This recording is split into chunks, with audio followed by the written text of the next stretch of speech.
चुन चुन कर जवाब भी मिलेगा, जवाब भी लिया जाए। और अभी तो रुको, क्लाइमैक्स अभी बाकी है। नरेंद्र मोदी को एक्शन लेना है और पूरा का पूरा विपक्ष उनके साथ खड़ा है।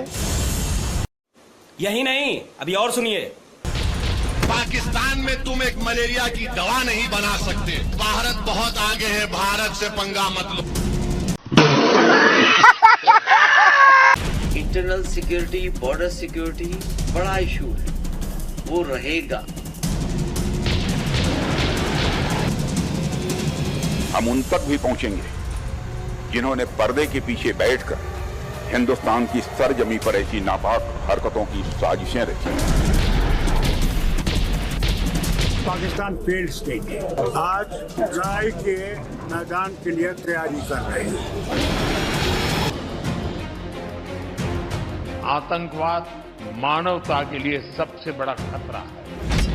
सौगंध मुझे इस मिट्टी की, मैं देश नहीं मिटने दूंगा, मैं देश नहीं रुकने दूंगा, मैं देश नहीं झुकने दूंगा।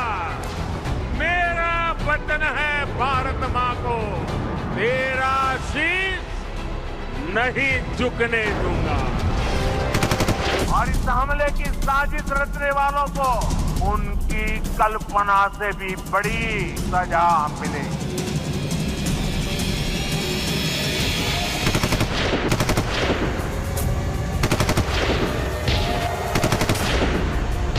हर व्यक्ति। आइए चर्चा की शुरुआत करते हैं। प्रेम शुक्ला जी, चूंकि आप सत्ताधारी पार्टी की तरफ से प्रतिनिधित्व कर रहे हैं, मेरा पहला प्रश्न आप ही से है और वो ये है कि एक तो खुली छूट का मतलब क्या, दूसरा हम क्या करने वाले हैं। पूरा देश इंतजार कर रहा है क्योंकि देखिए, चाहे वो सर्जिकल स्ट्राइक्स हो, चाहे वो एयर स्ट्राइक्स हो, हमने आतंकी लॉन्च पैड्स पर हमला किया। कई लोग मानते हैं कि जड़ों तक पहुंचना है तो पाकिस्तान की सेना तक पहुंचना होगा, आसिम मुनीर तक पहुंचना होगा, जिसने भारत के खिलाफ धर्म के आधार पर लोगों को पाकिस्तान में उकसाया और उसके बाद धर्म पूछ पूछ कर आतंकियों ने जान ली। ऐसे में आपकी सरकार क्या कर रही है और कहां तक जाएगी?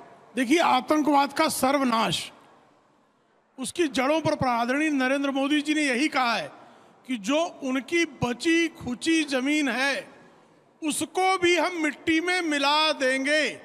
जब हम कहते हैं कि मिट्टी में मिला देंगे, इसका मतलब होता है आतंकवाद का समूल नाश। यह सुनिश्चित है और इससे कम पर कोई जो है समझौता नहीं होगा। करेंगे क्या? मतलब क्या हम सिर्फ आतंकी लॉन्च पैड्स तक जाएंगे? ये लोगों का सवाल। एक छोटा सा इस पर मैं रिस्पॉन्स चाहती है। सरकार क्या करेगी, आर्मी क्या करेगी, आप टीवी स्टूडियो में तो बताइएगा नहीं, लेकिन क्या हम सिर्फ कुछ लॉन्च पैड से आगे बढ़ पाएंगे? क्योंकि देखिए, जड़ कहाँ है सबको पता है, वो रावलपिंडी में है। देखिए, उस जड़ को पूरा नेस्तनाबूद कर देंगे, ये निश्चित है। उससे नीचे जो है आतंकवाद नियंत्रित नहीं होगा, क्योंकि आतंकवाद की जो है तनों को और सिरे को तो काटा गया, लेकिन जब तक आतंकवाद की जड़ यानी पाकिस्तान की सेना, पाकिस्तान की आईएसआई, जब तक इनको करारा सबक नहीं सिखाया जाता, तब तक आतंकवाद का समूल नाश संभव नहीं है। अतुल लौंडे पाटिल साहब, कांग्रेस पार्टी की तरफ से राहुल गांधी जी ने कहा है कि वो सरकार के साथ है हर फैसले में, लेकिन बीच बीच से आपके कुछ नेता आकर फिर बताने भी लगते हैं ये गड़बड़ है, वो गड़बड़ है। सिद्धारमैया जी मुख्यमंत्री है, कहते हैं युद्ध नहीं करना चाहिए। ऐसे में आपकी पार्टी का क्या स्टैंड है और अगर आप सत्ता में रहते आप क्या करते? हम सत्ता में थे तो हमने क्या किया, ये 1971 का उदाहरण आपके पास में है, 1965 का उदाहरण आपके पास में है। लाल बहादुर शास्त्री जी घुस गए थे लाहौर तक और इंदिरा जी ने तो दुनिया का भूगोल बदल दिया था। आज सत्ता में कौन है और सत्ता में कौन नहीं, ये सवाल ही नहीं है। तो रुको जरा, सब्र करो। आज कांग्रेस, बीजेपी, विपक्ष, पक्ष, इसका सवाल ही नहीं है। आज भारत के नाम पर हम सब इकट्ठे खड़े हैं पूरी ताकत से। ये सामने बैठे युवा जो है उनके तरफ एक संदेश है कि आज कोई पक्ष विपक्ष नहीं, आज हम एक है, हम भारत है, हम इंडियंस है और पूरी ताकत से ऐसी निर्णायक भूमिका लेनी है, ऐसी निर्णायक भूमिका लेनी है कि भारत के तरफ बुरी आग लगाकर कोई इसके बाद देख ना पाए। आज बात तो सही है, दौड़ना तो पड़ता है।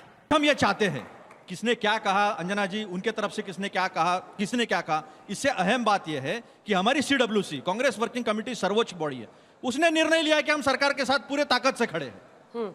जब राहुल जी नेता प्रतिपक्ष लोकसभा के, जब हमारे अध्यक्ष खड़गे जी जो नेता प्रतिपक्ष राज्यसभा में है, दो टूक सारी बातें की है, तो वो बातें छोड़ दो आप। किसने क्या कहा, इसने ये कहा, ठोको, आज छोड़ो मत, अभी टहनियां मत तोड़ो, अभी फूल पत्ते मत गिराओ, अभी सीधा जड़ से उखाड़ के फेंक दो, ताकि ये आने वाली पीढ़ी जो है दूसरे पीढ़ी को बताएं कि ये हिंदुस्तान है, ये भारत है।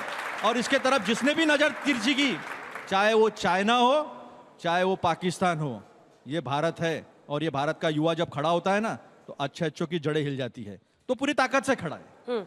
एक छोटा सा इस पर रिस्पॉन्स, तो निश्चित तौर पर उनके समर्थन का स्वागत है।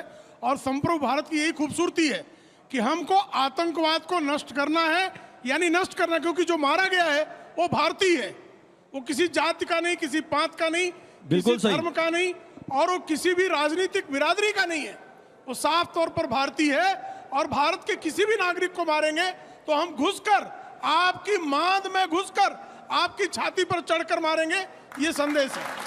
अनुराग भदौरिया जी सरकार के साथ है।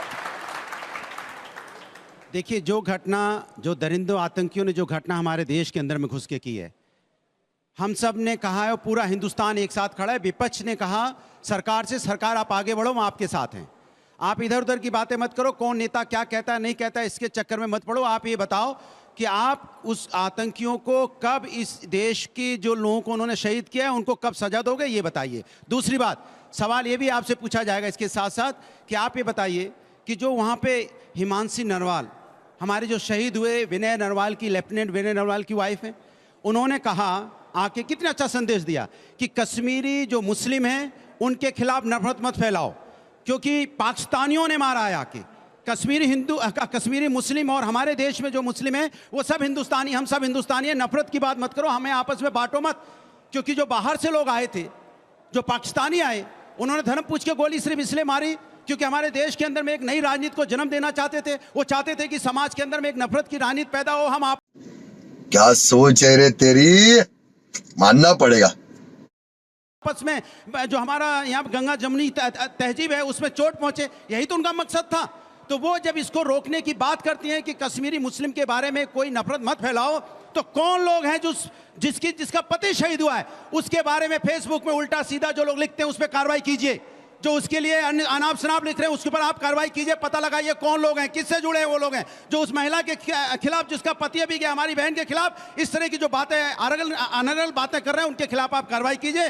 दूसरी बात, कितनी मुश्किल से मध्य वर्ग के फैमिली के जो लोग होते हैं, पूरे साल पैसा इकट्ठा करते हैं, सोचते हैं, बच्चे खुश होते हैं, हम कश्मीर जाएंगे घूमने के लिए, कश्मीर जाएंगे, कश्मीर की पहाड़ियों में घूमेंगे, वहाँ की नदियों का आनंद लेंगे, वहाँ पे जो पहाड़ है उसका आनंद लेंगे। कभी उन्होंने सोचा है कि वहाँ जाएंगे और हम वापस नहीं लौट पाएंगे?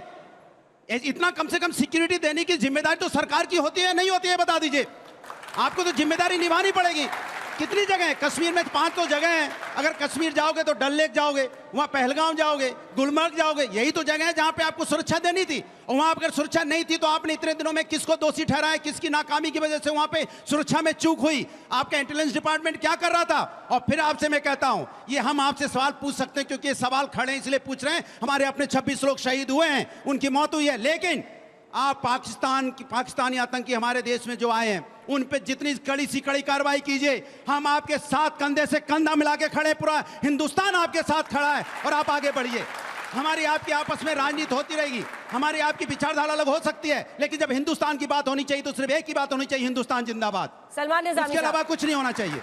सलमान निज़ामी साहब, मतलब पूरा नैरेटिव जो इंडिया का होना चाहिए, भारत का होना चाहिए इस वक्त, वो होना चाहिए पाकिस्तान के खिलाफ। और इस बात पर कई लोग ओवैसी साहब की प्रशंसा कर रहे हैं कि देश में तो खूब हिंदू मुस्लिम करते हैं, लेकिन ऐसे वक्त पर वो अगर दहाड़ रहे हैं तो सिर्फ पाकिस्तान के खिलाफ। ये वो वक्त है जब सभी राजनीतिक पार्टियों को भी खुलकर पाकिस्तान के खिलाफ बोलना होगा, वोट बैंक की वजह से चुप नहीं रहना होगा। देखिए, मैं कल पहलगाम में था, ये मेरी तस्वीर है उन सैलानियों के साथ, थोड़ा जूम करिए, मैं दिखाना चाहता हूँ। मैं कल वहाँ उनके साथ मौजूद था और उनको विश्वास दिलाया कि वहाँ हमारे हिंदू भाई भी थे, मुसलमान भी थे, मैं कश्मीर से हूँ, कश्मीरी हूँ, और हमने उनको विश्वास दिलाया कि अगर उन आतंकियों ने हमारे निहत्थे सैलानियों पे गोलियां चलाई, जैसे सईद आदिल ने जो है अपनी जान की परवाह नहीं की और अपनी जान दे दी, वैसे ही सलमान निजामी कश्मीर में उन सैलानियों के जो हिंदुस्तानी हैं उसके लिए जान देगा। और सरकार से भी हमारी यही अपील है, जैसे अभी हमारे साथी ने कहा कि कश्मीर में आज देखिए आप, हर कश्मीरी घर से बाहर निकला है और वो कहता है कि पाकिस्तान को जवाब दीजिए। और हम भी तंग आ गए, कई सालों से पाकिस्तान जो है कश्मीर के नाम पे राजनीति कर रहा है, वोट बैंक पॉलिटिक्स करता है, और हम भी चाहते हैं कि पाकिस्तान को जवाब दीजिए। अगर जंग करनी है तो जंग करिए, लेकिन जिस तरीके से हिंदू मुस्लिम इसको एंगल दिया जाता है कि हिंदू मुस्लिम, आप देखिए वहां मुसलमान ने अपनी जान दे दी, आज कश्मीरी मुसलमानों ने उन सैलानियों को अपने घरों पर रखा और आज कश्मीरी मुसलमान सड़कों पर उतरा और उसने ये कहा कि हम इस आतंकवाद के खिलाफ हैं और हिंदुस्तान के साथ खड़े रहे हैं और रहते रहेंगे। लेकिन जिस तरीके से पूरे माहौल को बिगाड़ा जा रहा है, अब कश्मीर हिंदुस्तान का अटूट अंग है, अगर वहां सैलानी नहीं जाएंगे, अगर हम बाइकॉट टूरिज्म करेंगे तो हम मौका देंगे अपने जो है जो दुश्मनी मुल्क है पाकिस्तान, उसको मौका दे रहे हैं हम कि आइए हमने आपको छोड़ दिया। इसलिए हमारी यही कोशिश रहनी चाहिए कि कश्मीर हमारा है और वहां हर सैलानी जाएगा, और अगर पाकिस्तान को जवाब देना है तो सबसे पहले मैं बॉर्डर पे जाऊंगा, इस देश के लिए गोली खाऊंगा, क्योंकि पाकिस्तान ने जो यहां दिरंदे जो पहलगाम में उन निहत्थे लोगों का कत्ल किया है वो गलत है। पूरा देश के हर एक मुसलमान यही चाहता है कि पाकिस्तान के खिलाफ सख्त से सख्त कार्रवाई हो। विपक्ष को भी सवाल जवाब नहीं करना चाहिए, हम देश के प्रधानमंत्री के साथ खड़े हैं और वो जो फैसला लेंगे हम उनके साथ। ठीक है, आप में से